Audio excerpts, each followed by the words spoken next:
우리 어린이들도 우리 아빠, 엄마와 같이 예배하면서 아빠, 엄마는 어떻게 예배 드리시나 잘 보고 또 어떻게 말씀을 들으시나 잘 보고 어떻게 해서 말씀을 잘 순서하고 따르는가 잘 보고 배우는 시간 되었으면 좋겠습니다.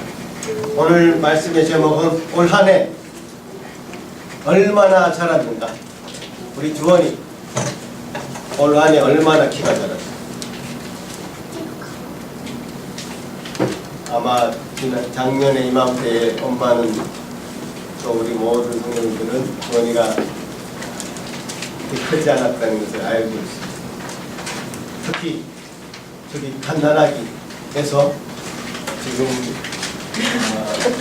우량하고 폭풍성장한 루아를 보면 확실하게 엄청 잘해요. 저도 키를 재는 도구가 있는 데를 가면 예를 들어서 피트니스 같은 데 가면 한 번씩 재봅니다. 여러분들 재보십니까? 저만 그렇습니다. 저는 한 번씩 재봅니다. 왜 재느냐? 혹시 줄었을까봐. 저는 이제 키가 주는 것을 염려해야 될 때가 온 것 같습니다. 근데 줄진 않고 줄진 않고 키를 잘 유지하고 있습니다. 뭐 제가 키 이야기를 하려고 하는 건 아니고 키는 더 이상 자랄 가능성이 없으니까 우리가 제가 또 소망하는 성장에 관한 것은 바로 영적인 성장에 관한 것입니다. 이 전문 용어를 사용하자면 한마디로 성화라고 합니다. 영적인 성장. 하나님 우리를 하나님답게 예수 그리스도를 답게 자라게 하신다는 것은 분명한 사실인데 올 한 해 여러분은 얼마나 여러분의 그 자라나 성장을 경험하셨는지 제가 그것을 질문 드려도 될까요? 좀 궁금합니다. 여러분 생각을 해보셨습니까? 스스로에게 한번 생각을 해보시고 질문 한번 던져보시고 나는 얼마나 올 한 해 자랐나?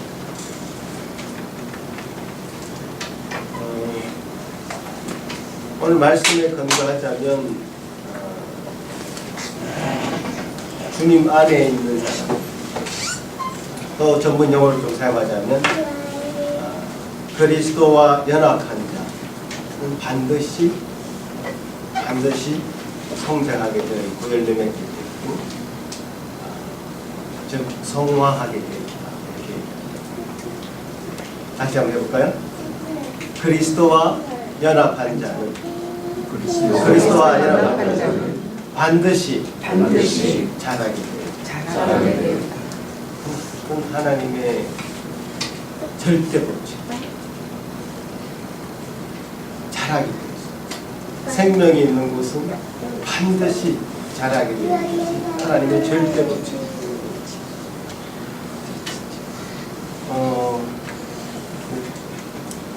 자, 그럼 이렇게 제가 말씀드리니까 이런 또 궁금증이 생길 것 같은데요. 그러면 과연 내가 주님 안에 있는 사람인지, 즉 그리스도와 연합된 사람인지, 또 그렇다면 나는 얼마나 자랐는지, 또 얼마나 성화가 되었는지 어떻게 알 수 있을까? 이 부분이 궁금하지 않으십니까? 궁금증이 조금 풀려지는 말씀을 드리기를 바랍니다. 오늘 요한복음 15장에서 예수님은 그리스도와 성도의 그 연합을 묘사하고 있습니다. 주님은 포도나무시고 우리는 가지라고 합니다. 그래서 그가 내 안에 내가 그 안에 거하면 사람은 열매를 많이 맺는다 이렇게 말씀하십니다. 그래서 그가 내 안에 내가 그 안에 아주 오묘한 말씀을 우리의 그리스도와 우리의 연합을 묘사하고 있습니다. 바로 이 대사를 이 성경 말씀을 가지고 드라마 대사로 사용한 게 있습니다. 여러분 아십니까? 제가 그래서 한번 모르실 것 같아서 준비를 해봤습니다. 여러분 유명한 드라마 대사로 보십니다. 아니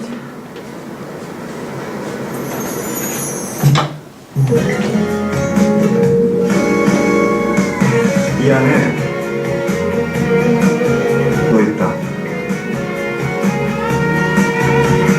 네 마음속에 누가 있는지 모르지만 마음속에 너 있어.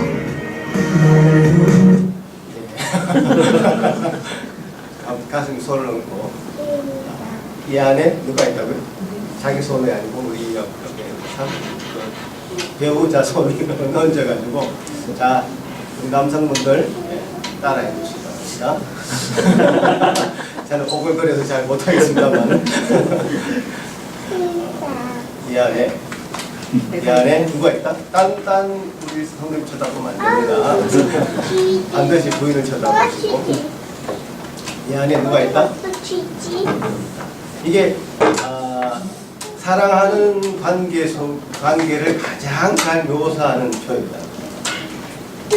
사랑하는 관계를 가장 잘 묘사한 사랑의 상태를 표현한 말이 바로 내 마음에 네가 있다. 내 마음에 네가 있다.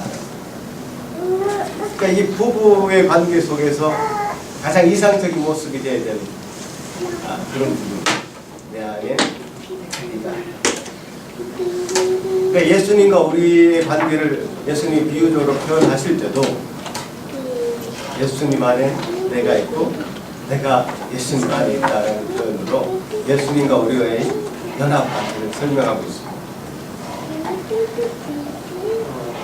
그야말로 그리스도와 우리 사이를 표현하는 가장 적절한 말, 연합을 표현하는 가장 적절한 말로 사용되었고 이 드라마 저는 보진 않았습니다. 파리의 연인이라고 이 드라마에서도 이 대사를 그냥 이 말씀으로 이 대사를 사용하고 있습니다. 이 그리스도와 우리와의 온전한 연합에 관한 부분을 제가 조금 더 설명드리기 위해서 다른 성경을 좀 찾아보겠습니다. 왜냐하면 그리스도와 우리가 온전한 연합을 이루어야만이 그 다음의 단계, 열매를 맺는 단계, 성화의 단계에 들어갈 수 있기 때문입니다. 로마서 우리 로마서 공부를 같이 했었는데요. 이 부분 다시 한번 제가 점검을 해보겠습니다. 로마서 6장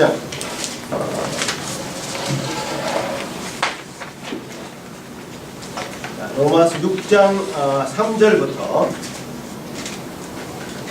로마서 6장 3절부터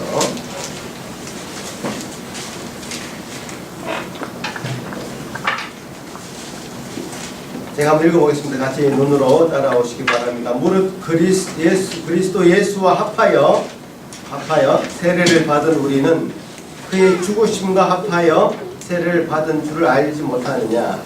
그러므로 우리가 그의 죽으심과 합하여 세례를 받음으로 그와 함께 장사되었나니 이는 아버지의 영광으로 말미암아 그리스도를 죽은 자 가운데서 살리심과 같이 우리로 또한 새 생명 가운데서 행하게 하려 함이라. 만일 우리가 그의 죽으심과 같은 모양으로 연합한 자가 되었으면 또한 그의 부활과 같은 모양으로 연합한 자도 되리라. 우리가 알거니와 우리의 옛사람이 예수와 함께 십자가에 못 박힌 것은 죄의 몸이 죽어 다시는 우리가 죄에게 종로로 타지 아니하려 함이니. 여기까지 일단 읽어보겠습니다. 우리는 그리스도와 연합되었기 때문에 더 이상 죄의 종이 아니다, 죄의 노예가 아니다, 즉 하나님이 종이 되었다라는 그런 표현입니다. 우리의 옛사람, 우리의 과거는 이미 십자가에 못 박혀서 죽었습니다. 아담 안에 있었던 우리는 이제 그리스도 안에 있게 된 것입니다. 아담과 그리스도의 차이는 무엇이었습니까? 옛사람은 아담에 속해져 있었고, 그래서 그 아담은 육체 안에 있어서 죄의 노예였고 사망과 심판을 피할 수 없는 사람이었습니다. 그러나 이제 믿음과 은혜로 그리스도에게 다시 우리가 속해졌다는 것은 더 이상 육체 안에 있지 않고 새로운 피조물로 거듭났다는 사실입니다. 새로운 피조물이 되었습니다.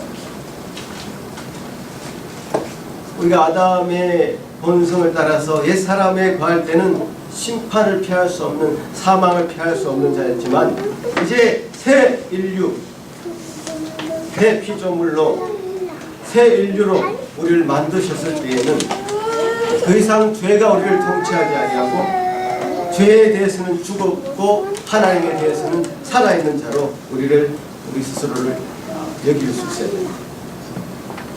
그래서 로마서 6장 11절에는 이렇게 얘기합니다. 이와 같이 너희도 너희 자신을 죄에 대하여는 죽은 자요 그리스도 예수 안에서 하나님께 대하여는 살아있는 자로 여길지어다. 죄에 대해서는 죽은, 하나님에 대해서는 살아있는 자가 우리 새로운 피조물로 그리스도와 연합된 우리의 본 모습을 그대로 묘사하는 말입니다.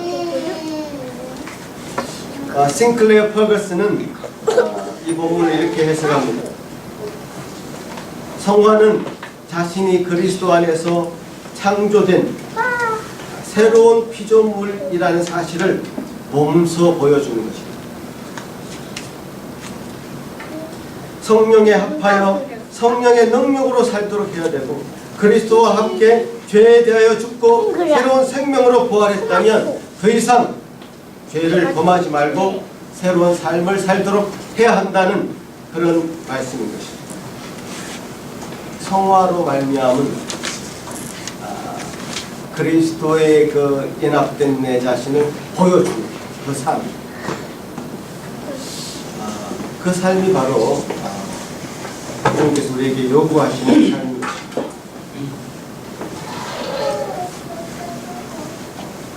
자, 이게 이제 그리스도와 우리의 연합되었다는 것을 로마서에서 제가 짧게나마 로마서를 통해서 설명을 해드렸는데요.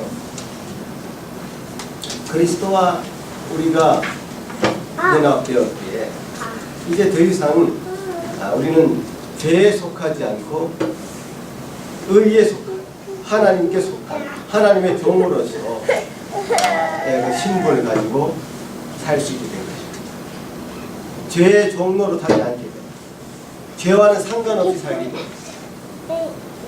그래서 이제는 그리스도와 함께 의로운 삶의 길을 열었고, 그래서 그 결과적으로 의의 열매를 맺을 수 있는 사람이 되었다는 것입니다.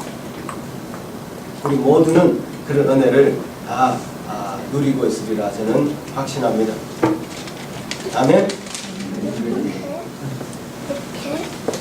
자, 그런데 이렇게 연합된 그리스도와 우리를 하나의 연합으로 우리를 묶어 주셨는데, 연합된 그 인간이, 한 성도가 실제로 살아가는 삶의 현실은 어떨까? 실제 삶의 그 정황은 어떨까? 그것을 로마서 7장은 잘 설명합니다. 사실 로마서 6장에서 그리스도와의 그 연합을 얘기하고 난 다음에 7장은 그리스도와의 연합을 통한 성화, 열매 맺음이 나와야 될 것 같습니다만,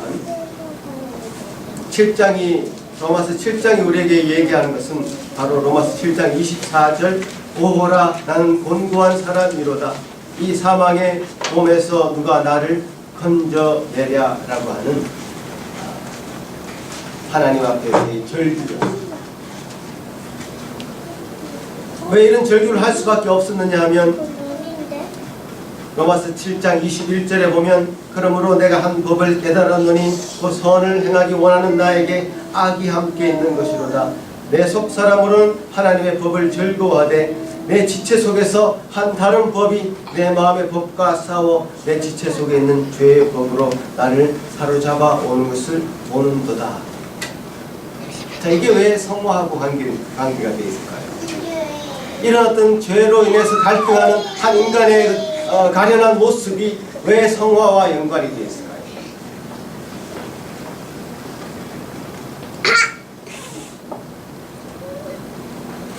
이 부분을 여러분 잘 생각하셔야 돼요. 그러니까 성령 충만하다는 것, 그리고 그리스도 앞에서 우리가 성화된다는 것은 어떤 하늘을 붕 나는 것 같은 그런 기분이에요. 아니면 일시적인 감정으로 내가 내 목숨을 바치겠습니다 라고 맹세하면서 충성서약하는 그런 느낌, 그런 느낌이 아닙니다. 하나님 앞에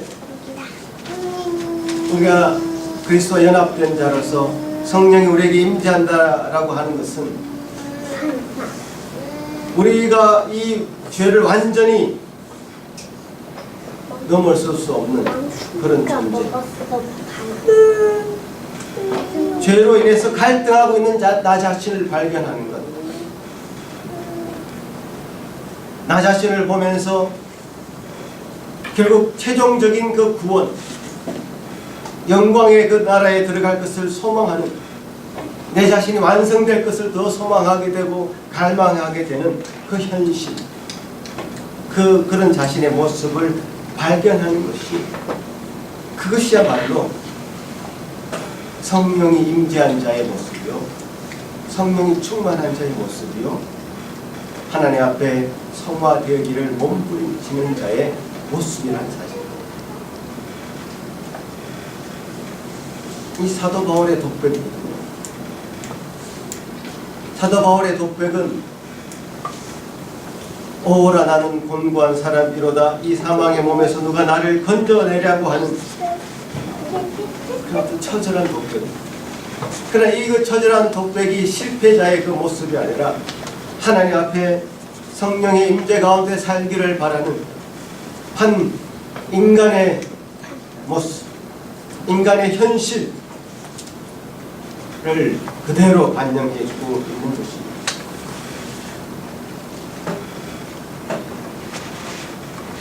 우리에게 주어진 어떤 고난이나 고통들, 죄가 나를 사로잡아 오는 것을 보는, 그런 것을 느끼는 그 현실 자체가 바로 주님께서 우리에게 주신 은혜의 결과들이요, 복의 결과들입니다.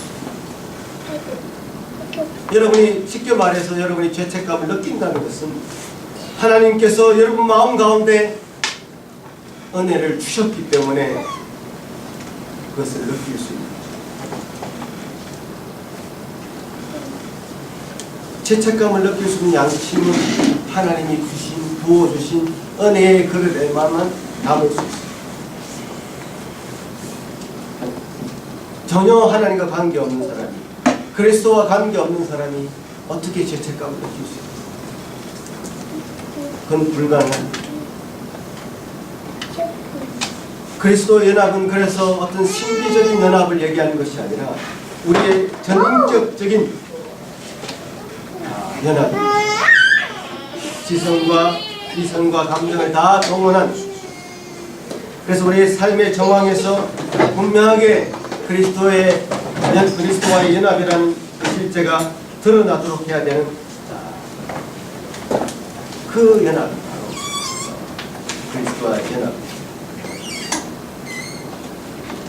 그리스도와 연합이라는 것은 그리스도를 본받는 것이다, 그리스도를 닮아가는 것이다, 이렇게 얘기할 수도 있습니다.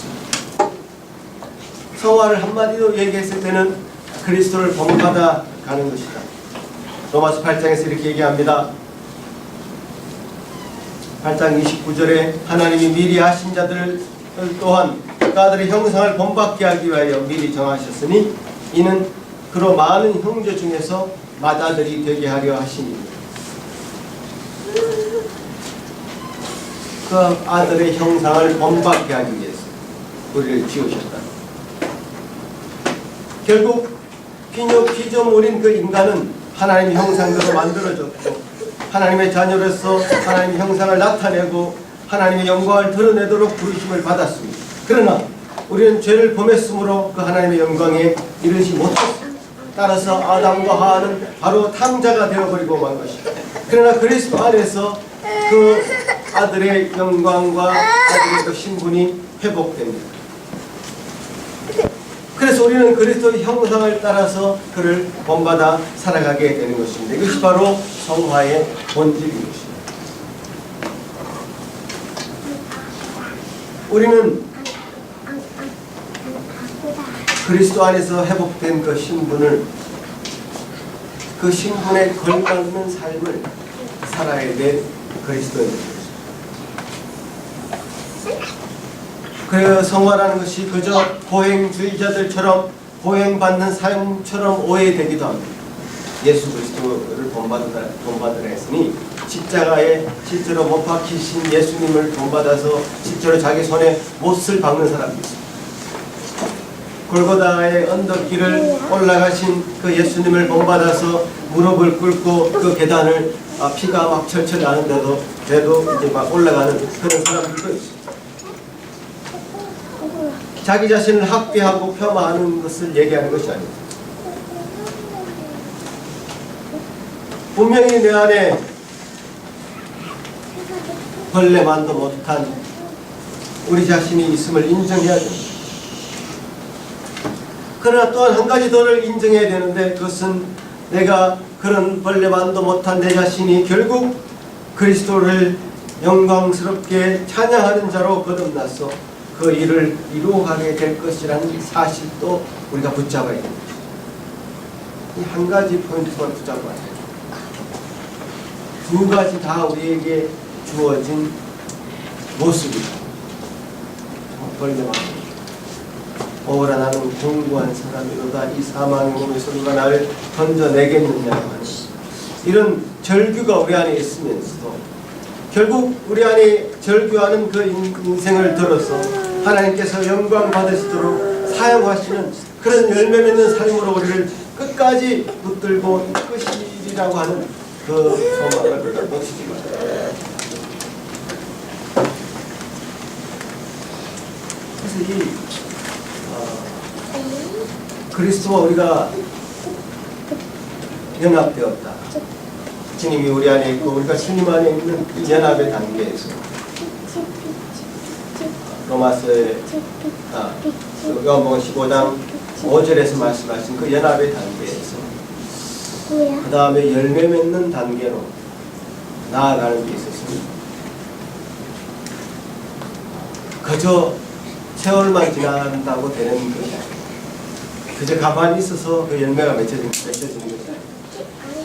그리스도와 이 연합을 더 권고히 하고 그 연합을 분명히 인정하고 그 연합 안에서 발견되는 내 자신의 모습을 어떤 때는 벌레만도 못한 내 자신을 보게 되고 또 그 안에서 결국 하나님 영광 받으시려고 하는 내 자신의 모습을 또한 발견하게 되는, 그러면서 하나님이 우리에게 열매 맺게 해주실 것이라고 하는 그 소망을 끊지 않아야 돼, 놓지 말아야 되는데, 그 놓지 않는 그 마음 가운데 우리가 그 성화를 이루게 되는 많은 도구들을, 수단들을 하나님 우리에게 제시해 주셨습니다.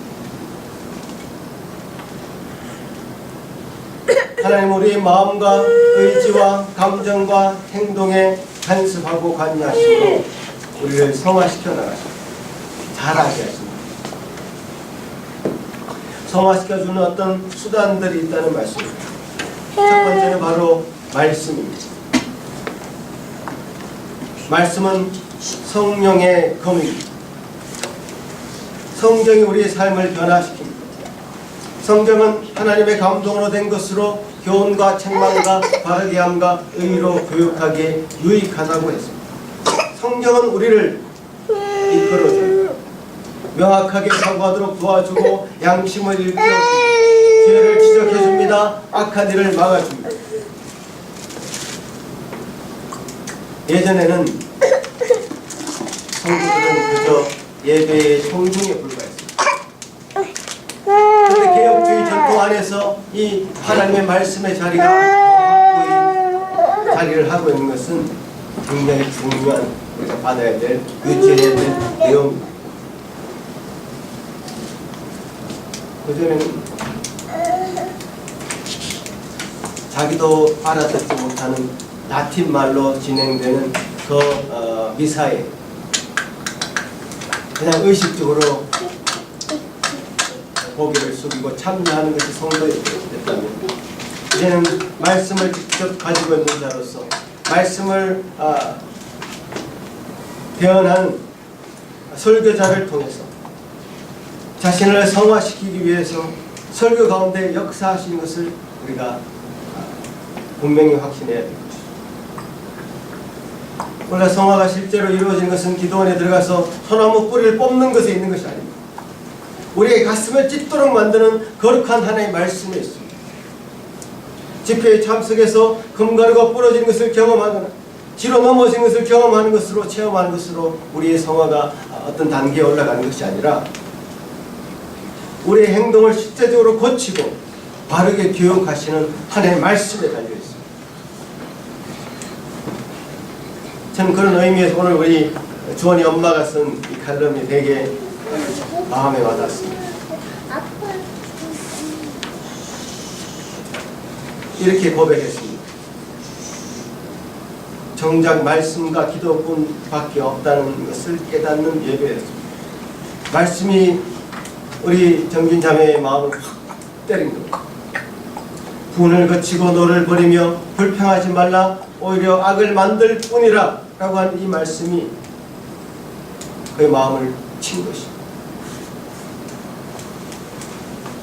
그래서 그 말씀을 붙잡을 수 있었던 것입니다. 그 말씀이 그를 바르게 의로 교육하게 유익한 그 말씀을 받을 수 있게 된 것입니다. 실제로 그의 행동을, 그 마음가짐을 다르게 할 수 있었던 것입니다. 이 개혁주의 전통에서 설교의 자리가 굉장히 중요하게 제시된 것은 바로 이 말씀이 주는 영향력, 말씀이 우리 안에 막 노릇하면서 말씀이 실제적으로 우리 삶을 변화시키는, 성화시키는 실제적인 성령의 검으로서의 도구로 역사했기 때문입니다.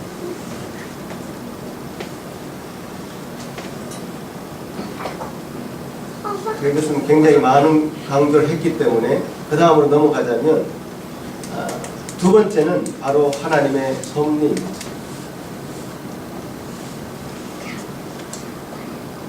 그리스도와 연합한 자가 이 땅을 살면서 만나게 되는 여러 가지 고통의 문제, 고난의 문제, 그것은 하나님의 섭리로 다 해석하고 이해할 수 있습니다.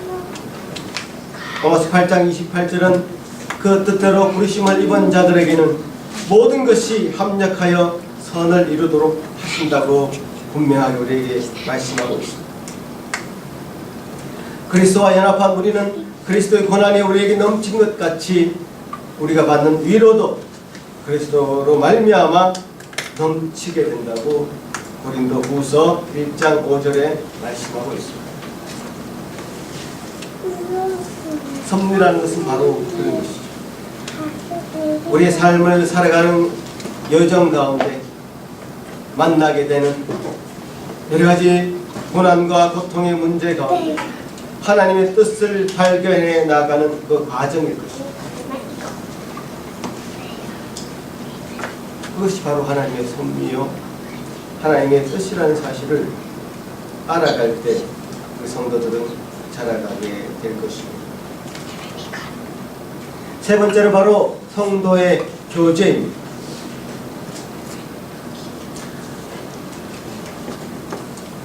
성도의 교제가 굉장히 중요한 성화의 수단이라는 사실을 기억하셔야 됩니다. 첫 번째 말씀, 두 번째 우리 개인적으로 적용할 수 있는 하나님의 그 섭리하심. 자, 이 세 번째 요소는, 세 번째와 네 번째 요소는 이 교회 공동체에서 많이 누릴 수 있는 성화의 수단입니다. 특별히 우리 교회같이 서로를 잘 아는, 그 밀접하게 관계되어 있는, 밀접하게 연결되어 있는 그런 관계 속에서만 누릴 수 있는 복입니다. 성도의 교제라는 것은 우리가 사도신경 할 때도 고백을 하고 있지만, 성도의 교제는 하나님의 교회를 더 강하게 세워가는 그런 굉장히 중요한 수단입니다. 교회를 세워가는 수단일 뿐만 아니라 개개인이 하나님 앞에 더 열매 맺는 자로서 자라가는데 중요한 수단인 것입니다. 로마서 15장에서 이렇게 고백합니다. 믿음이 강한 우리는 마땅히 믿음이 약한 자의 약점을 담당하고 자기를 기쁘게 하지 아니할 것이라. 우리 각 사람이 이웃을 기쁘게 하되 선을 이루고 더욱 세우도록 할지니라. 그리스도께서 자기를 기쁘게 하지 아니하셨기 때문이다. 믿음이 약한 자의 약점을 담당해 가는 것이 바로 믿음이 강한 사람.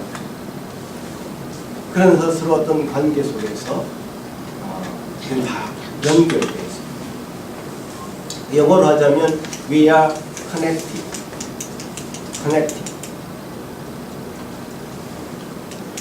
그 서울대 교수님 최인철 교수가 이 커넥티드라고 하는 책을 소개하면서 이런 얘기를 했어요. 어떤 사람이, 그 사람 물론 이제 행복에 관한 얘기를 했습니다만, 행복한 사람 주위에는 반드시 행복한 사람, 불행한 사람 주위에는 반드시 불행한 사람입니다. 내 친구가 행복하면 내가 행복해질 가능성이 15%. 내 친구의 친구가 행복하면 내가 행복해질 가능성이 8%입니다. 내 친구의 친구의 친구가 행복하면 내가 행복해질 가능성이 5%입니다. 정확한 수치는 제가 잘 기억을 못하겠습니다. 어쨌든 그 다음 한 4단계 정도 넘어가면 이제 의미가 없어지고 영향력이 없어지고, 그래서 행복 그래프를 그렸습니다. 그래서 행복한 사람들이 이렇게 군집이 모여있는 거예요. 서로, 왜냐하면 서로 커넥티드, 연결되어 있고, 우울한 자 옆에는 연결된 사람이 별로 없습니다. 끊어져 있어요. 연결되지 않습니다. 연결되어 있지 않기 때문에 영향을 줄 수도 없고 받을 수도 없는, 성도의 교제라는 것은 we are connected, 다 연결되어 있기 때문입니다. 예수님이 머리이시고 우리는 다 지체라고 했기 때문에 그 지체는 다 연결되어 있는 것이 지체입니다. 그래서 성도의 교제를 통해서 우리는 우리 자신의 모습을 진지하게 볼 수 있고, 내 자신의 부족함과 연약함을 알 수 있고, 깨달을 수 있고, 내가 어떤 사람을, 우울한 사람을 맡으면서 우리의 어떤 행복 집단에 초청을 해서 그 사람이 정말 행복해질 수만 있다면 우리 행복의 집단이, 행복의 그 공동체가 그렇게 사용받아야 된다고 저는 생각합니다.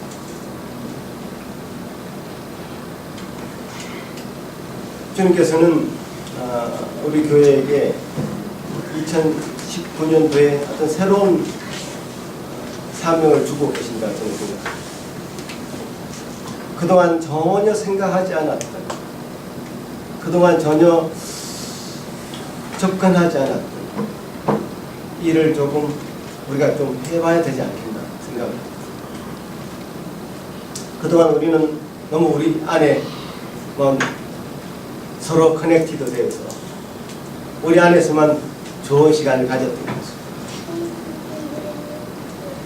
그래서 우리가 좀 잘할 수 있었고, 서로가 서로를 칼이 칼을 날카롭게 하듯이 도움을 받을 수가 있었습니다. 그러나 이제 한 걸음 더 나아갔어. 한 걸음 더 나아갔어. 이 세상에 참 어두운 가운데 울고 있는, 외로워하고 있는 그 형제 자매들을 향해서 우리 손을 뻗어서 그들을 초대해야 된다고 저는 생각하고 있습니다. 어려움도 함께 겪으면서 문제도 함께 풀어가면서 해결책을 찾아가는 것이 바로 교회의 공동체입니다. 고린도전서 12장에는 이런 교회의 모습을 우리가 다음에 고린도전서 12장을 할 겁니다만 12장에는 교회의 공동체의 모습을 아름답게 그려주면서 각 성도들에게 성령을 나타내시면 그 교회를 유익하게 하려 하십니다. 어떤 목회자의 몫이 아니라 모든 성도가 연결되어 있고 커넥티드되어 있기 때문에 모든 성도들은 교회를 유익하게 하기 위해서 각자에게 받은 은사를 마음껏 사용하고 그래서 교회를 온전하게 해가도록 그야말로 성도들이 목회 사역을 할 수 있도록 권고하고 있습니다.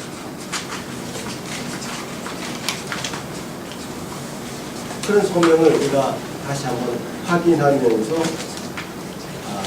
2019년도에 우리가 얼마나 또 그 다음 진보를 이루어올 것인지 얼마나 그 다음 성장을 이루어갈 것인지 한번 경험해 봤으면 좋겠습니다.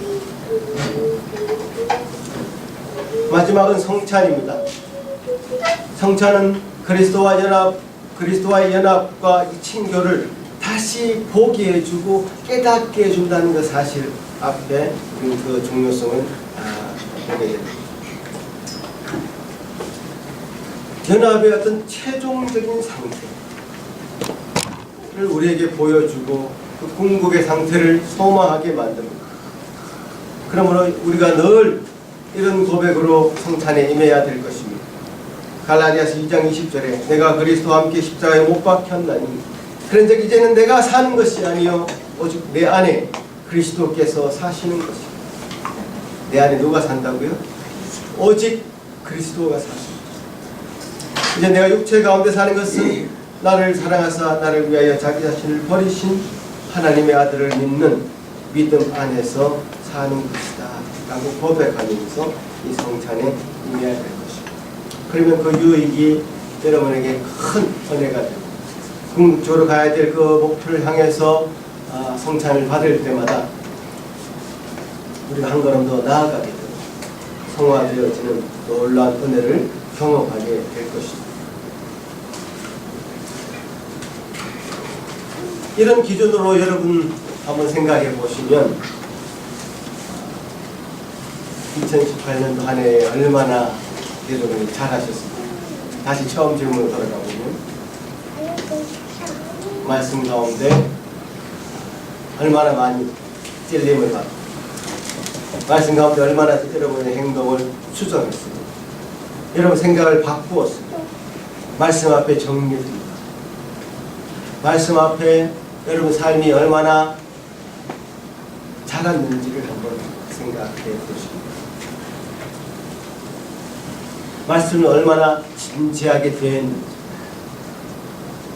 여러분 말씀을 나눔의 그 자리에서 얼마나 여러분 자신 스스로를 준비하고 또 그 나눔 말씀 가운데 도전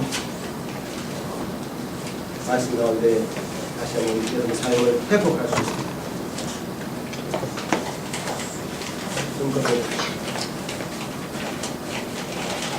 하나님의 섭리는 여러분 개개에 있는 문제예요. 하나님의 섭리 가운데 왜 내게 이런 일이 생겼을까? 원통하고 원망했던 일이 많았습니까? 아니면 마치 욥에게 찾아온 그 고난을 친구들이 야, 네 죄가 있어서 그런 거 아니냐라고 친구들이 막 질책했듯이 우리 죄 때문에 그렇게 고통이 찾아왔다라고 생각하는 경향이 어떤 문제가 찾아오면 바로 그 생각부터 드는 게 인간의 어떤 인지상정입니다. 그것이 아니라 하나님이 뜻하신 바에 대한 진지한 고백이 있었고 하나님 뜻하신 바를 찾아가는 여러분의 마음이 있습니다. 왜 내게 이런 일이 생길까? 원망하고 불평했던 일이 있었다면 여러분 자신을 돌아보시고 성도의 교제 가운데 여러분 얼마나 더 적극적이었는지 제가 좀 이따 더 깊이 있게 말씀을 드리려고 합니다만은 우리가 한 걸음 더 이 세상을 향해서 발걸음을 내딛기 위해서는 저는 저희 집을 완전히 오픈할 정도로 여러분들의 집도 오픈하기를 권면하고 있는 말입니다. 그렇게 되어지기를 간곡히 부탁합니다. 그래서 한 달에 한 번 정도 교회에서만이 아니라 집에서 나눔을 성경 나눔, 성도의 교제를 갖기를 그래서 그 시간에는 다른 외부의 사람들을 초청하는 시간을 갖기를 그래서 그 시간에 우리 성도들이 그 삶의 현장 가운데서 그들 성도들의 나눔이 풍성해져서 그 영향력이 또 세상 밖으로 흘러나갈 수 있기를 다른 전도가 필요한 것이 아니라 우리가 길거리 가서 전도하는 것도 필요하겠지만 관계적, 커넥팅, 관계 전도가 가장 핵심적인 전도의 방법이라고 저는 믿습니다. 교회에 선뜻 발을 못 내딛는 그 사람들에게 우리 성도들이 그 교제하는 모습을 보여주면서 서로 세워가는 모습을 보여주면서 그들 향해서 한 걸음 나아가 그런 성도의 그 깊은 교제가 있기를 바라는 것입니다. 성찬을 우리가 자주 하지 못합니다만 성찬을 할 때 여러분 얼마나 마음의 준비를 하고 계십니까? 또 그 성찬을 통해서 얼마나 유익을 얻고 계시는지 다시 한번 확인하시기 바랍니다. 이런 일을 통해서 하나님은 우리를 더 자라가게끔 우리를 요구하십니다. 자랄 수 있도록 하시는 분은 사실 하나님이십니다. 자랄 수 있도록 열매 맺도록 하실 분은 바로 하나님이십니다. 하나님 앞에 우리가 여러분 거룩한 소망이 있다면, 거룩한 소원이 있다면 그 일은 반드시 하나님이 이루어 주실 것입니다.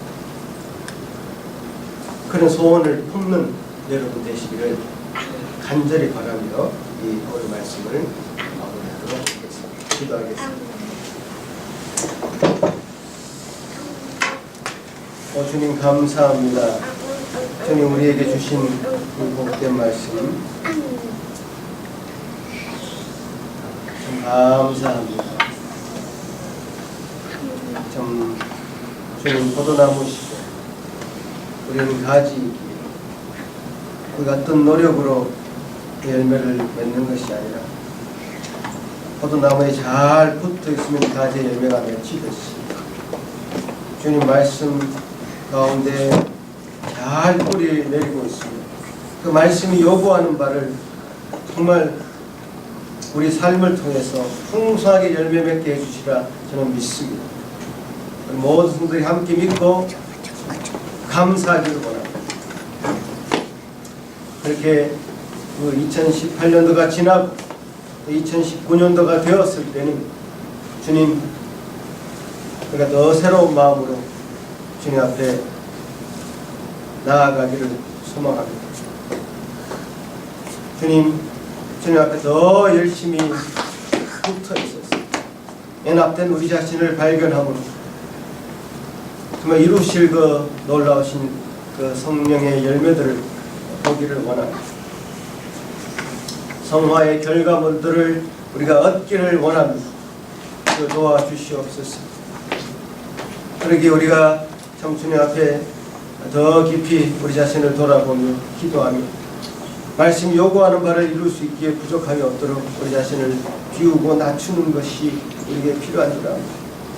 주여 도와주시옵소서. 말씀하여 주시옵소서. 깨닫게 하여 주옵소서. 감사하고 예수님 이름으로 기도하옵나이다.